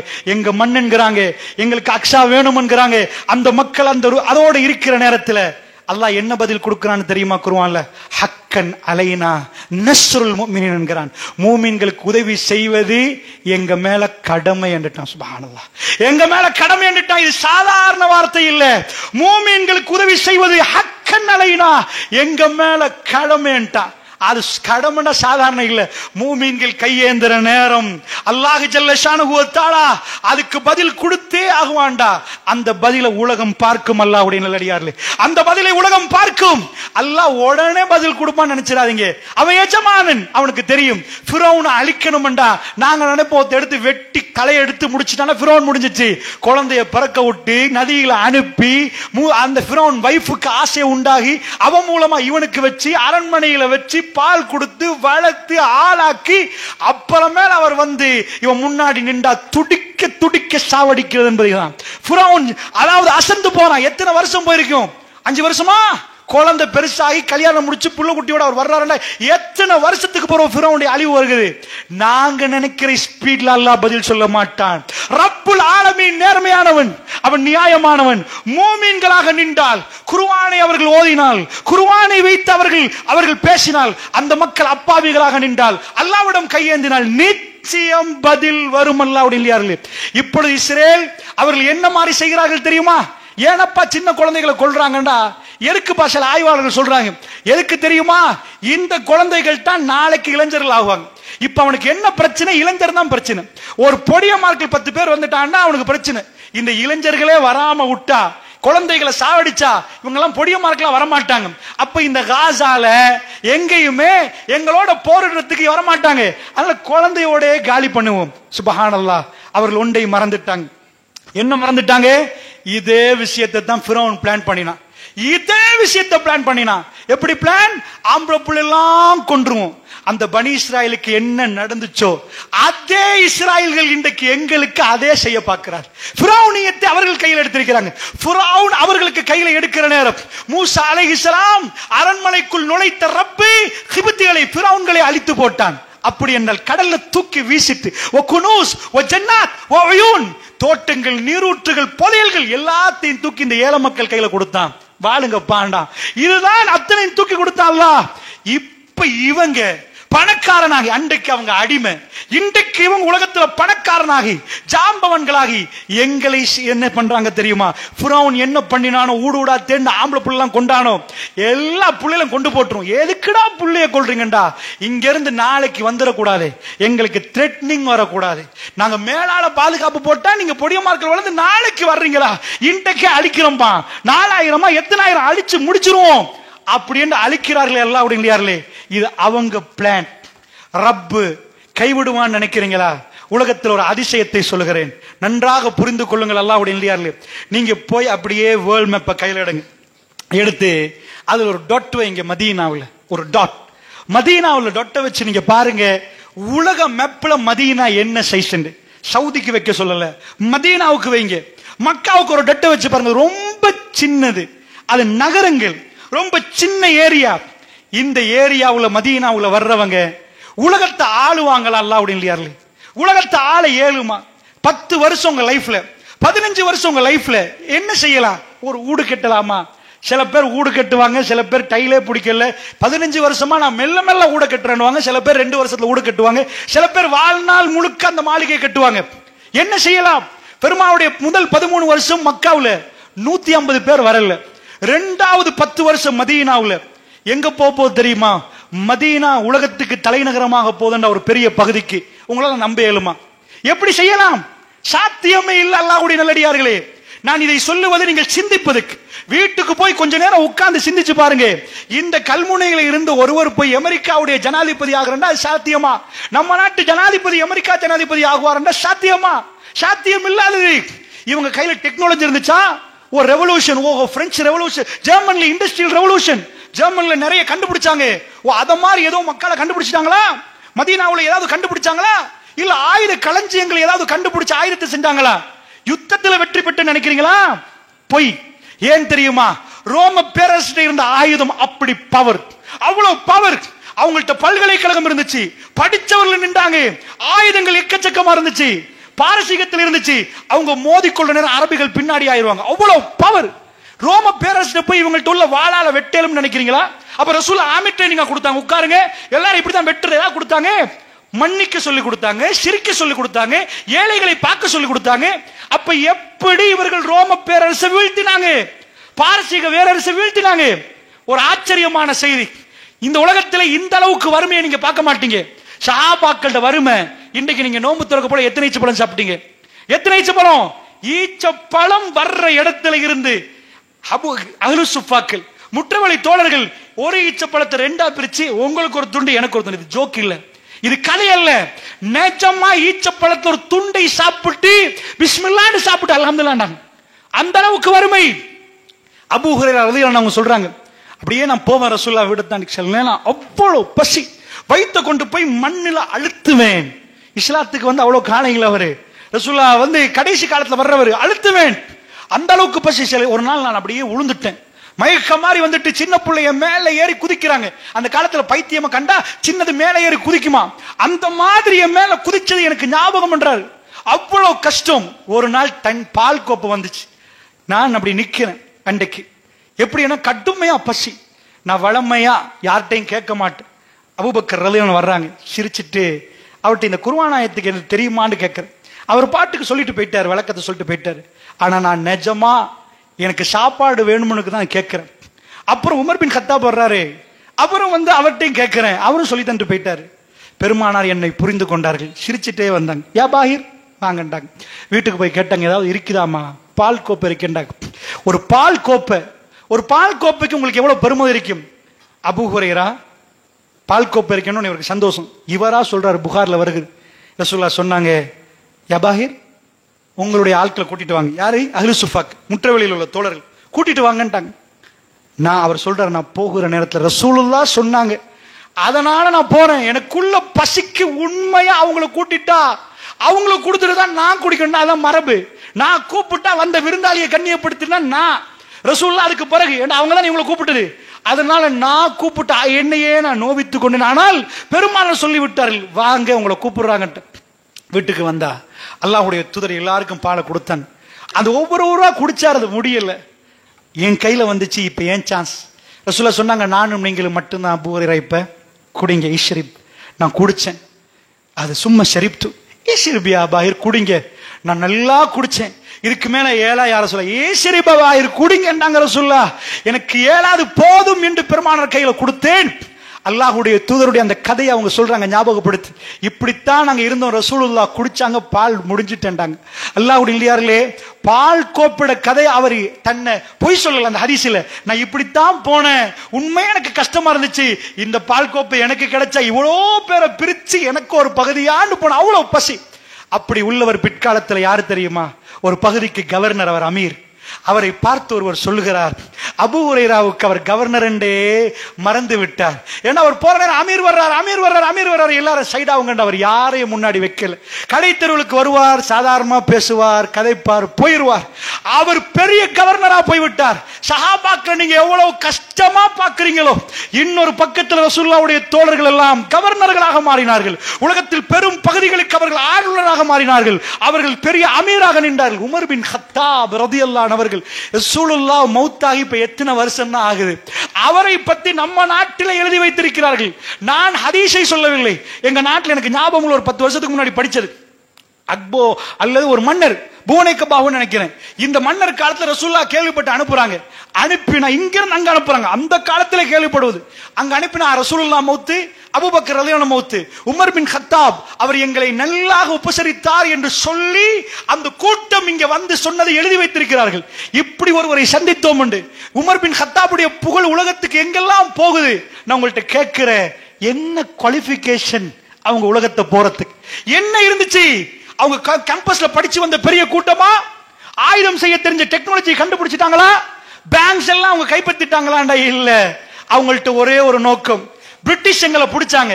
பிரிட்டிஷுக்கு சொல்லுவாங்க, அதாவது இந்தியா, பாகிஸ்தான், பங்களாதேஷ், நாங்க எல்லாம் உங்களுக்கு கீழே. அங்க எல்லா சொத்தையும் கொண்டு போயிட்டாங்க.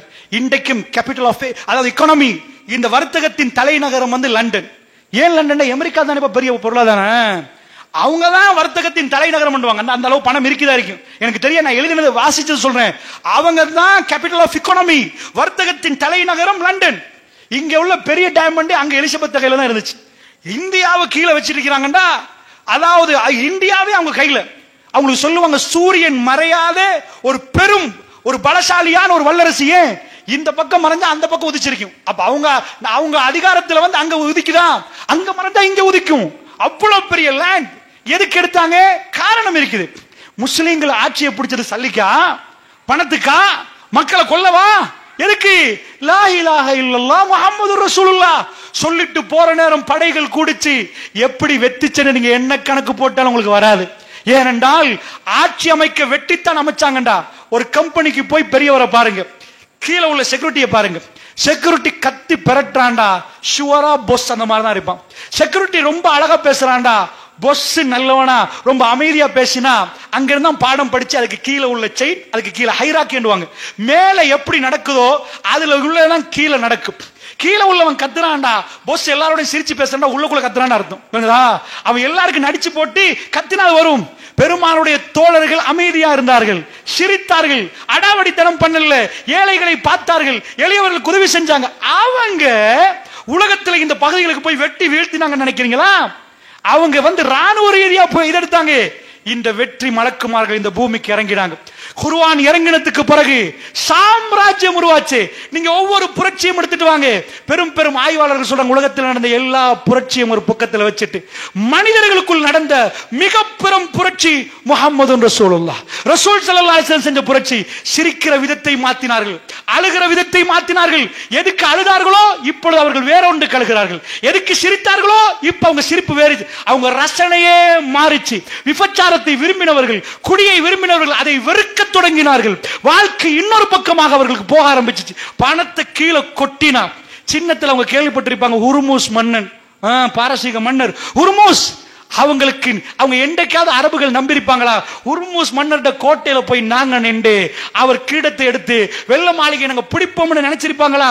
பெருமானார் ஹிஜ்ரத்து போற நேரம் சொன்னார்கள், ஹிஜ்ரத்து போற நேரம் சொன்னார்கள், அந்த வெள்ள மாளிகையை நாம பிடிப்போம் என்றார்கள். அல்லாஹ் சுரக்கா பின் மாலிக் பின்னாடி வர்றவருக்கு ரசூலுல்லாஹ் சொன்னார்கள், அந்த பிடிக்கிற படையில நீங்க நிப்பீங்கன்றாங்க. எப்ப ஊரை விட்டு அனுப்புறன உடுத்த உடுப்போட பெருமானார் போற சுரக்கா என்னை பற்றிய செய்தியை சொல்ல வேண்டாம் என்றார்கள் மக்களிடம். சுரக்கா யாரு? 100 ஒட்டகம் அரபுகள் அறிவிக்கிற நேரம் 100 ஒட்டகத்தை எடுக்கிறதுக்காக அவர் வந்த விதத்தை பின்னாடி சொல்கிறார். யாருக்கும் தெரியாமல் நான் மட்டும் ரகசியமாக கடற்கரை ஓரமாக 3 பேர் போறதை கேள்விப்பட்டேன். நான் மெல்ல வந்தேன், மக்களை திசை திருப்பி விட்டேன். நான் கண்டேன், அபூபக்கர் திரும்பி திரும்பி பார்த்தார். பெருமானார் ஒரு வாட்டி கூட திரும்பவில்லை. குர்ஆன் ஓதிக்கொண்டு போனார்கள். நான் என் அம்பை எடுத்து எறிய பார்த்தேன், நான் விழுந்து விட்டேன். ஒட்டகம் அந்த மண்ணிலே இதாகி விட்டது, என் அம்பு கீழே விழுந்து விட்டது. எனக்கு தெரிந்தது என்னமோ நடக்க போகுது. இது வித்தியாசமாக இருந்தது. நான் பின்னாடி இருந்த அபூபக்கர் என்னை பார்க்க பார்க்க பெருமானார் ஒரு வாட்டி கூட பார்க்காமல் இருக்கிற நான் உதவி கேட்டு அழைத்தேன். அப்பொழுது எனக்கும் அவர்களுக்கும் ஒரு உடன்படிக்கை நடந்தது. யாரிடமும் நீங்கள் பயணத்தை சொல்லக்கூடாது என்றார்கள் ரசூலுல்லாஹ். நாங்கள் இந்த பயணத்தை இந்த பணியில் போவதை சொல்லக்கூடாது என்றார்கள். சுரக்கா அவரை பார்த்து ரசூலுல்லாஹ் சொன்னார்கள், அது வெற்றி கொள்ளப்படுகிற நேரம் அந்த படையில் நீங்கள் இருப்பீர்கள். அவர் பின்னாடி சொல்லுகிறார், அந்த வெற்றி கொள்ளப்பட அந்த பாரசீகம் வெற்றி கொள்ளப்படுகிறது, முஸ்லிம்கள் கைகளை கிடைக்கிறது. அதிலே அவர் நிற்கிறார் என்றால் எப்ப சொன்னது? அஹ்ஸாபிலே கல்லை கட்டி கொண்டிருக்கிற ரசூலுல்லாஹ். மக்கள் எல்லாம் பசி. கல்லு கட்டுனா ஒரு பை தப்பாங்க, அதுல சின்ன சின்ன கல்லை போட்டு வயிற்றுல கட்டுவாங்க, அல்லது பெரிய கல்லை இப்படி வச்சு இப்படி கட்டுவாங்க. எதுக்கு கட்டுவாங்கன்னா நிமிர்ந்து நிக்கணும், வளைஞ்சிருவாங்க. நிமிர்ந்து நிக்க கட்டுவாங்க. பசி போகும்னு நினைக்காதீங்க, அரபுகள் இப்படி நிக்கணும். அதுக்கு கல்லை கட்டுவாங்க, இப்படி இப்படியே மடிஞ்சிருவாங்க. இந்த கல்லை கட்டி நிக்கிறவங்க எந்த வசதியும் இல்லை உலகத்துல. ஒரு கிராமப்புறத்தில் இருந்துட்டு அஹ்ஸாப் அந்த குழி தோன்றாங்க. சஹாபாக்கள் ரசூலுல்லாஹ் உற்சாகப்படுத்தாங்க, இது வாழ்க்கை இல்லமா. கவிதை படிக்கிறாங்க ரசூலுல்லாஹ், இது வாழ்க்கையில புகார்ல வருகிறது, அதுதான் வாழ்க்கை, இது வாழ்க்கை இல்லைன்னு படிச்சு ரசூலுல்லாஹ்வுடைய நெஞ்சு முடியல, மண்ணு பட்டிருக்குது. பெருமானாரும் குழி தோன்றார்கள். பெருமானார் கூடாரத்துல போய் உட்கார்ந்து, நீங்க தோண்டுங்க, நான் வேற பிளான் அடிக்கிறேன், நீங்க பாருங்க, நான் இங்க வேற மஷூராலன்னு இல்ல. அவர்களும் குழி தோன்றார்கள், அவருடைய நெஞ்சு முடியில் மண் பட்டிருக்கிறது. இந்த நேரத்துல தான் சஹாபாக்கள் கூப்பிடுறாங்க, யார சொல்லலாம் ஒரு கல்லு குறுக்க நிக்குது, அந்த கல்லை உடைக்க முடியாம இருக்குது, வாங்கல யார சொல்லலாம். பெருமானார் வர்றாங்க, கேட்கிறாங்க, பிஸ்மில்லா அல்லாஹு அக்பர். 3 முறை உடைக்கிறாங்க. 3 செய்திகள் சொல்லுவாங்க. ஷாம் அவருடைய செந்நிறை கோட்டை எனக்கு தெரிகிறது என்றாங்க. முஸ்லிம்களுக்கு அல்லாஹ் ஷாமை கொடுக்கிறான் என்றாங்க. அடுத்தது ரசூலுல்லாஹ் சொன்னாங்க, பைத்துல் ஆபியல் பாரசீகத்துடைய வெள்ளை மாளிகையுடைய கருவூலங்களும் முஸ்லிம்களுக்கு அல்லாஹ் ஜல்ல ஷானு இந்த உம்மத்துக்கு கொடுக்கிறான். பெருமானார் மௌத்தாகி கொஞ்ச நாள் ஆகுது. மதீனாவுக்கு தங்கமும் வெள்ளியும் வைருடைய ஒட்டகத்துக்கு மேல் ஏத்தி ஏத்தி ஏத்தி பாரசீக மண்ணில இருந்து மதீனாவை நோக்கி வருகிறது. அங்கே ஹுர்முஸ் மன்னருடைய கிரீடம், அவருடைய மாணிக்கங்கள், அப்பர் போட்டிருந்த அந்த ரொம்ப பெருமதியானதெல்லாம் வந்துச்சு. எல்லாம் மதீனாவுக்கு வந்தா. நேத்து வரைக்கும் அது ஒரு கிராமம். எத்ரீப் இதெல்லாம் பொடுத்து எழும்பி திரும்பி பார்த்தா என்னப்பா உலகத்துக்கு நடந்துச்சு? நேத்து வரைக்கும் படிக்காதவங்க, ஒன்னும் பண்ணாதவங்க எங்களை ஆள்றாங்கண்டா. ரோம பேரரசு 1000 வருஷம் பழசு, 1000 இயர்ஸ்க்கு மேல அவங்க ஆட்சி பண்றாங்க. அந்த ஆட்சி எல்லாம் உடையுமா? இதா அலக்கல் கிஸ்ரா ஃபலா கிஸ்ரா பாதோ, இதா அலக்கல் கைசர் ஃபலா கைசர் பாதோ. கிஸ்ராவும் கைசரும் அழிந்தால், ரோமமும் பாரசீகம் அழிந்தால் மறு ரோமம் பாரசீகம் வராதுன்ட்டாங்க. பெருமானார் அதை கொடுக்கிறார்கள். இந்த உம்மத்துக்கு அந்த வளத்தை கொடுக்கிறாங்க. என்னாச்சு? அவ்வளவும் வந்துச்சு. எல்லா தங்கமும். இதுக்கு முன்னாடி யாரை நீங்க வறுமையா பாத்தீங்களோ, இப்பெல்லாம் உங்க பணக்காரனா இருந்து எப்படி வாழணும். ஓஹோ, இப்ப நீங்க எங்க? நான் இப்ப ரோம்ல இருக்கிறேன், ஹோட்டல்ல. இப்படித்தானே சஹாபாக்கள் சொல்லணும். நான் இப்ப பெர்ஷியாவுல இந்த ஹோட்டல்ல. அவங்க கையில எல்லாத்தையும் கொடுக்கிற நேரம் அவர்கள் அடுத்த பக்கம் திரும்பி கொண்டார்கள், வேணாம் என்று விட்டார்கள். ஃபீ ஸபீலில்லாஹ். மதீனா பெரும் பணக்கார சிட்டியாக மாறவில்லை. ஃபீ ஸபீலில்லாஹ். உமர் பின் கத்தாப் உலகத்துக்கே பிரசித்தி பெற்ற அமீர், அவ்வளவு பெரிய அமீர், அவர் வருகிறார். அவர் ஆடையில ஒட்டு போடப்பட்டிருந்துச்சு. அவர் இன்னமும் அரசாங்க சொத்துல சாப்பிடல. சுப்ஹானல்லாஹ். அல்லாஹ்வுடைய நல்லடியார்களே, அதனால உங்களுக்கு நான் சொல்லுகிறேன், கவனமாக புரிந்து கொள்ளுங்கள். அல்லாஹ்வுடைய உதவியை பெறுகிற அடியார்கள் இருந்தால் இந்த பூமி தூக்கி கையில கொடுக்கப்படும். குர்ஆன் இறங்கினதுக்கு பிறகு முஸ்லிம்கள் இந்த பூமியை ஆழ்ந்தாங்க என்பதை நீங்க உண்மையா ஏற்றுக்கொண்டால் நீங்க சொல்லணும், அதனுடைய காரணத்தை சொல்லணும். எப்படி இந்த பலம் அரபுகளுக்கு வந்துச்சு? இதுக்கு முன்னாடி அரபுகள் இவ்வளவு பலசாலியே இல்ல. ரசூலுல்லாஹ் டொனிக் கொடுத்துட்டு போனாங்களா? ஏதாவது கொடுத்துட்டு போனாங்களா? ஈமான். இதுதான் அந்த பலம். அல்லாஹ்வுடைய நல்லடியார்களே, ஈமானுடைய பலத்தை பார்த்து அமெரிக்கா அதிர்ந்து போகுது. என்னது? ஒரு ஆர்மி ட்ரைனிங் என்ன தெரியுமா? ஆர்மி ட்ரைனிங்டா, அதாவது சாதாரண ஆள் மாதிரி ஆர்மி ஆர்மிக்கு ட்ரைனிங் எடுக்கிறதுக்கே சம்பளம் கொடுப்பாங்க. ஒரு நாட்டில் யுத்தம் இல்லைன்னு 20 வருஷமா ட்ரைனிங்கே சம்பளம் கொடுப்பாங்க. 20 வருஷமா சம்பளம் கொடுப்பாங்க. அவங்க என்ன பண்ணுவாங்க? சாப்பிடாம குடிக்காம பெரிய மலை ஏறுவாங்க, ஊர்ந்து போவாங்க, எக்கச்சக்கமான இது பண்ணுவாங்க. அப்படிப்பட்ட ஆமி நிக்கிற நேரம் சின்ன பொடியோத்த வந்து கல்லடிக்கிறான். பலஸ்தீனத்துல கல்லடிக்கிறான். அவங்களுக்கு உள்ளது கல்லுதான். அவன் ஓடுறான். சுப்ஹானல்லாஹ். இவன் அடிக்கிற நேரம் அவன் ஓடுறான்டா. அல்லாஹ் உடல்ல அவனுக்கு பலத்தை வச்சுட்டு கல்புல பலகீனமாக்கிட்டான். இந்த புள்ளைக்கு கிட்ட போய் அடிக்கிற அளவுக்கு ஒரு பலத்தை வச்சு. நீங்க வைரலான வீடியோக்கள் பார்த்திருப்பீங்க. ஒரு பையன்ட்ட போய் கேட்கிறாங்க, என்னப்பா வாரி எங்க ஊருக்குன்னு கேட்கிற நேரம். இதெல்லாம் வைரலான வீடியோக்கள். அவன் என்ன சொல்றான்? உங்க ஊருக்கு வந்தா ஷஹாதத்து கிடைக்குமான்னு கேட்கிறான். உங்க ஊருக்கு வந்தா எங்களுக்கு ஷஹாதத்து கிடைக்குமான்றான். ஒரு பையன் பேசுறான், அவன் வீடு எரியுது, எங்க உம்மா மௌத்து, எங்க வாப்பா மௌத்து, எல்லாரும் மௌத்து. அடுத்தது சில வேளை நான் அல்லாஹ்ட்ட போகலாம் என்று பேசுறான். இதை பார்த்தவர்கள் நிறைய துடித்து போனார்கள். ஆனால் அவருடைய வீரியத்தை பார்க்கிறார்கள், அவருடைய பலத்தை பார்க்கிறார்கள். அல்லாஹ் என்கிறார்கள். அவர்கள் அல்லாஹ்வோட கோபப்படவில்லை. ரப்பை இன்னும் அவர்கள் ஆதரவு வைத்திருக்கிறார்கள். எங்க ரப்பு கைவிட மாட்டான் என்கிறார்கள். அல்லாஹ்வுடைய நல்லடியார்களே, இதுதான் உலகத்துக்கு எடுத்து காட்டுகிற பாடம். என்ன பாடம் தெரியுமா? ஒரு விஷயத்தை கவனமாக புரிந்து கொள்ளுங்கள். திருக்குர்ஆன் பேசுது, ஜன்னாவுடைய வாசல் திறக்கப்படணும்டா. அது என்ன சாதாரணமா தட்டினா திறந்து நினைக்கிறீங்களா? அல்லது திறப்ப கண்டுபிடிச்சு திறந்தா திறந்துருமா? இல்ல. உங்களுக்கு இங்க ஒரு வீடு கட்டுறா எவ்வளவு தேவை, அதுக்கு எவ்வளவு நீங்க கஷ்டப்படணும், எந்த அளவுக்கு அந்த வீடு கட்டுறதுக்கு பிளான் பண்ணணும். இவ்வளவு ஜென்னா அது அவ்வளவு சீப்பா தந்துருவான்னு நினைக்கிறீங்களா? It's so expensive. ஜென்னாக்கு போறண்டா அவ்வளவு லேசா போகலாது. அம் ஹஸிபுத்தும் மன் ததுகுலுல் ஜன்னா, ஜன்னாக்கு லேசா போறான்னு நினைக்கிறீங்களா? வலம்மா யஅலமில்லாஹு அல்லதீன ஜாஹது மின்கும் வ யஅலமஸ் ஸாபிரின். உங்கள பொறுமையாளர்கள் யார், உங்கள் தியாகிகள் யார் என்று அல்லாஹ் அறியாமல் ஜன்னாக்கு போலாமா? இந்த சோதனை உலகம் எங்கும் நடக்கும். இந்த சோதனை நடக்கும். இந்த சோதனை ஜன்னாவுக்கு தெரிவு செய்வதற்கான சோதனை. அல்லாஹ் கேட்கிறான், நீங்க குவாலிஃபைடா, பொறுத்தீங்களான்னு கேட்கிறான். இவ்வளவு பிரச்சனை நடக்கணும் அல்லாஹ்னு சொன்னீங்களா? ரப்புடைய உதவி வரும் வரைக்கும் நீங்க பொறுமையா நின்றீங்களா? அந்த பொறுமைக்குத்தான் ஜன்னா, அந்த பொறுமையாளருக்கு தான் ஜன்னாவுடைய கதவு திறக்கப்படும். அப்படி என்றால் அல்லாஹ்வுடைய நல்லடியார்களே, கவனமாக இந்த விஷயத்தை நன்றாக நீங்கள் புரிந்து கொள்ள வேண்டும் என்பதற்கு இதை சொன்னேன். அதாவது அல்லாஹ் ரப்புல் இஸ்ஸத் இதெல்லாம் நடத்துறது என்பது வத்தில்கல் ஐயாமு நுதாவிலுஹா பைனன் நாஸ். காலச்சக்கரத்தை மனிதனுக்குள் அல்லாஹ் உருண்டோட செய்கிறான். இந்த காலச்சக்கரத்தை இன்றைக்கு அவர்கள் நாளைக்கு இன்னொரு கூட்டத்துக்கு, நாளண்டை இன்னொரு கூட்டத்துக்கு, ஜன்னாவுக்கு அல்லாஹ் கூப்பிடுறான், வாங்க வாங்க. அதுல அல்லாஹ் தெரிவு செய்கிற கூட்டம் தான் அது. அல்லாஹ்வுடைய எங்களுடைய பொறுப்பு அந்த மக்களுக்காக வேண்டி துவா செய்வது. வேற எதுவுமே எங்களால செய்ய முடியாது. மறந்துடாதீங்க, காலை மாலை என்று நாம நிறைய, அல்லாஹ் நமக்கு நிறைய சொத்துக்களை செல்வங்களை தந்திருக்கிறான்டா, நம்ம மறந்துடக்கூடாது. அவங்கள பத்தி மறந்துடக்கூடாது. எப்பயும் எங்க கல்புல அல் முஸ்லிம் அஹுல் முஸ்லிம், எங்க சகோதரர்கள் துடிக்கிறார்கள். இந்த ஜும்மால உள்ளவர்கள் அடுத்த ஜும்மாவுல காணோம். இன்றைக்கு சாப்பிட்டவர்கள் நாளைக்கு சாப்பிட வழியில பாஞ்செடுக்கிறாங்க, ரொட்டி துண்டு தாங்களே என்கிறாங்க. இது நான் சுனாமியில கண்டது. பணக்காரர்கள் ஓவர் நைட்ல காலி கோட்டையில புரியாணி பார்சல் கொடுத்தார்கள் லொரியில. பெரும் பெரும் பணக்காரர்கள் நின்றார்கள் அதுல போய். ஏனென்றால் ஒரு நாளில் எல்லாம் மாத்தினான். ஒரு நாளில் அத்தனை கடையும் பூட்டி விட்டது, ஒன்னும் செய்ய முடியாம போச்சு. அவங்க தர்ற சாப்பாடுக்கு வெளியில வர்றதுக்கு நிக்கணும். இந்த மாதிரி பலஸ்தீன நிலைமை இன்றைக்கு மாறி இருக்கிறது என்றால் அந்த மக்களுக்கு மறக்காமல் துவா செய்யுங்க. எங்க கல்விகளில் நாம் மறதியை உண்டாக்கிறோம் என்றால் அங்கதான் பிரச்சனை. ஒரு முஸ்லீம் எப்பயுமே மறக்க கூடாது. நாங்களும் பல வேதனைகள் பட்டிருப்போம். இன்றைக்கு அவர்கள் படுகிறார்கள் என்றால் நாளைக்கு அவர்கள் எங்களுக்கு துவா செய்வார்கள், நாங்கள் அவர்களுக்கு துவா செய்யணும். அல்லாஹ்வுடைய நல்லடியார்களே, இந்த உம்மத்தி இது எப்படிப்பட்ட உம்மத் என்றால், தன் சகோதரன் துடிக்கிற நேரம் அந்த சகோதரனை அவனுக்காக துவா செய்யக்கூடிய ஏண்டிய முயற்சி அவர்களுக்கு என்ன செய்யலாம், எங்களுக்கு வேற எதுவுமே செய்யலாது. துவாவோட இருக்கணும். ஒரு விடயத்தை சொல்லி முடிக்கலாம் நினைக்கிறேன். அல்லாஹ்வுடைய நல்லடியார்களே, நன்றாக புரிந்துக்கோங்க, நாங்க மற்றவங்கள மாதிரி இல்லை. சில பேர் பணக்காரனாயினா அவங்க ஏழ்மையை மறந்துடுவாங்க. நான் இப்ப அபூ ஹுரைரா கதையை சொன்ன உங்களுக்கு, அவர் மறக்கல. இப்படி நிறைய சஹாபாக்களை நீங்க பார்க்கலாம். அல்லாஹ்வுடைய நல்லடியார்களே, கடைசியா ஒன்று சொல்றேன், எந்த அளவுக்கு சந்தோஷம் வந்தாலும் ஆட்சியை பிடிச்சாலும் பழச மறக்காத ஒரு கூட்டத்துக்கு ஒரு உதாரணத்தை சொல்லி முடிக்கலாம்னு நினைக்கிறேன். உமர் ரலியல்லாஹு அவர்கள் ஆட்சியை தொடங்கினத்தோடையே அல்லாஹ் ரப்புல் இஸ்ஸத் ரசூலுல்லாஹ் எப்ப இத கொடுத்துட்டாங்களோ, இஸா ஜா நஸ்ருல்லாஹ் இறங்கிச்சோ, ரசூலுல்லாஹ் ஹஜ்ஜத்துல் வதால இருந்து பார்க்கறாங்க. ஆச்சரியமா இருந்துச்சு. கண்ணு தெரிகிற தூரத்தை தாண்டி மக்கள் ஒரு இஹ்ராத் கொடுத்துட்டு லப்பைக் அல்லாஹும்ம லப்பைக் என்று வந்திருக்கிறாங்க. எல்லா பக்கமும் மக்கள்.